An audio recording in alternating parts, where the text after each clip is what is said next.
सभी साईं भक्तों को ओम साई राम। और आज का दिन आपका मंगलमय हो। बाबा की भिक्षा प्रणाली इसका दूसरा भाग आज हम सुनेंगे।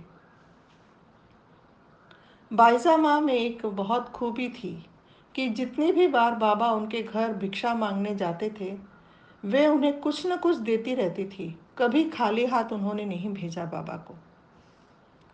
एक बार ऐसे हुआ 1876 में। इस साल में अहमदनगर जिले पूरे जिले में अकाल पड़ा था। भयंकर अकाल पड़ा था।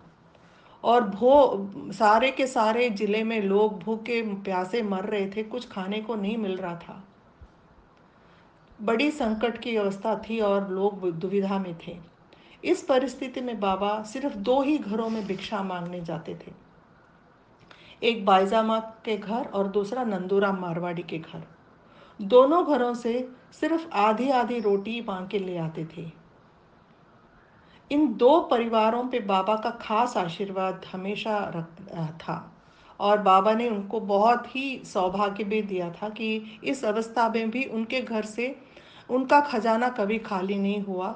और वो बाबा की भिक्षा में वो कोई न कोई वस्तु देने के लिए उनके हाथ में कुछ न कुछ था।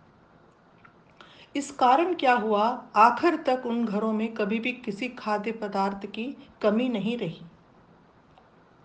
जब बाबा की महानता दूर दूर तक फैली और शिरडी के बाहर से, महाराष्ट्र से, कहीं दूर दूर से बाबा के भक्त उनसे मिलने आए तो वो लोग बाबा के लिए कुछ न कुछ खाने के लिए ले आते थे, भेंट देने के लिए, भोग चढ़ाने के लिए। धनवान भक्त भी आते थे, लोग भी आते थे। स्वादिष्ट पदार्थ, पकवान आदि कुछ अपने साथ ले आते थे। लेकिन बाबा वही खाते थे जो उनको भिक्षा में मिलती थी। इन खाद्य पदार्थों की तरह वो नहीं देते थे, अपने भक्तों में वितरित कर देते थे। इस संसार में जो फकीर के नाम से माने गए हमारे जो साईं हैं और वो प्रसिद्ध भी हुए, वे फकीरी की जिंदगी ही आखिर तक बिता रहे थे। वे हमेशा कहते थे कि फकीरी में ही अमीरी है।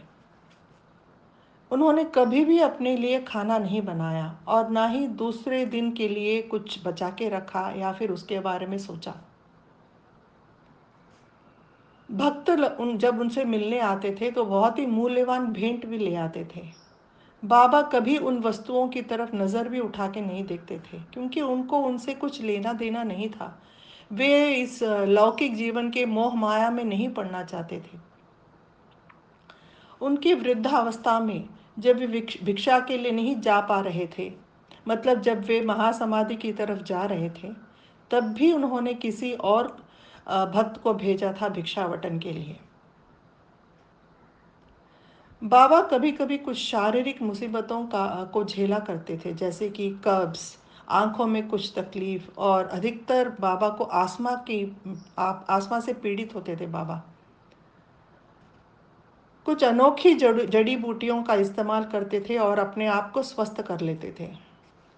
जब उन्हें उन्हें आस्मा का दौरा पड़ता था तो भक्त बहुत दुखित होते थे, बाबा की पीड़ा को देखते थे, क्योंकि वो असहनीय होती थी। और भक्त रोते थे, बाबा को कैसे बचाएं, बाबा की इस पीड़ा को कौन हल करेगा, ठीक करेगा बाबा करके। एक बार रघुवीर पुरंदरे करके बाबा के एक बहुत ही अच्छे उत्तम भक्त हैं, उस भक्त ने बाबा की इस हालत को देखा और वो रोने लगे, बहुत रोए। फिर बाबा ने उनको समझाया, ओ भाई, मुझे क्या हुआ है, तुम किस सोच में पड़ गए हो, चिंता मत करो, मैं जल्दी ठीक हो जाऊंगा।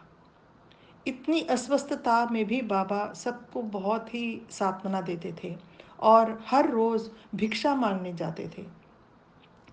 बाबा ये भिक्षा इसलिए मांगते थे कि अपने भक्तों के कर्म भोग खुद पे ले लेते थे।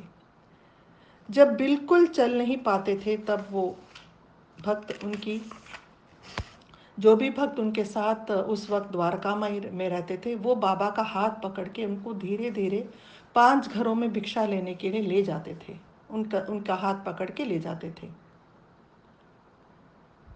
एक बार जब बाबा बहुत ही बीमार पड़ गए थे तो चल ही मतलब वो पूरी तरह चल नहीं पा रहे थे। तो एक भक्त ने उनकी हालत को देखा और बहुत दुखित हुए और उन्होंने बाबा को एक व्हील चेयर ला के भेंट किया।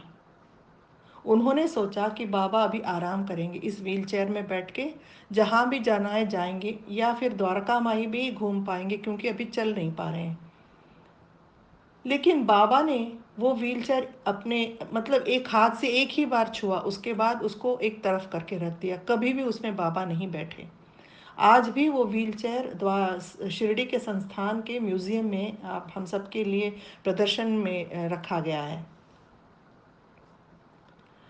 ऐसे इन्हें चुने गिने जो भक्त होते थे, जो बाबा जब भिक्षा में नहीं जा पाते थे उनके बदले में जाते थे, वो ये थे, जैसे श्यामा, श्री बालक राम और श्री वामन राव पटेल, जो उसके बाद श्री स्वामी शरणानंद साईं शरणानंद जी के नाम से बहुत ही प्रसिद्ध हुए।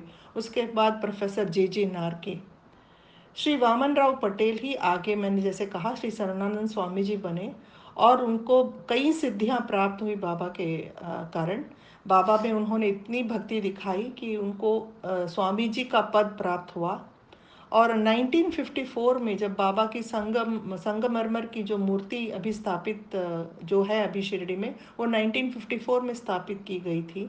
तो उस स्थापना को शरणानंद स्वामी जी ने ही खुद अपने हाथों से किया था। ये सौभाग्य उनको बाबा ने दिया था। तो ऐसी बहुत सारी बहुत ही अनोखी बातें हैं बाबा के बारे में जानने के लिए, जो हमें आनंद देगी और हमें हमेशा बाबा से जुड़े रहने की प्रेरणा भी देगी। ऐसी बातें हम कल करेंगे, अभी के लिए विश्राम लेती हूँ। ओम साई राम, जय साई राम।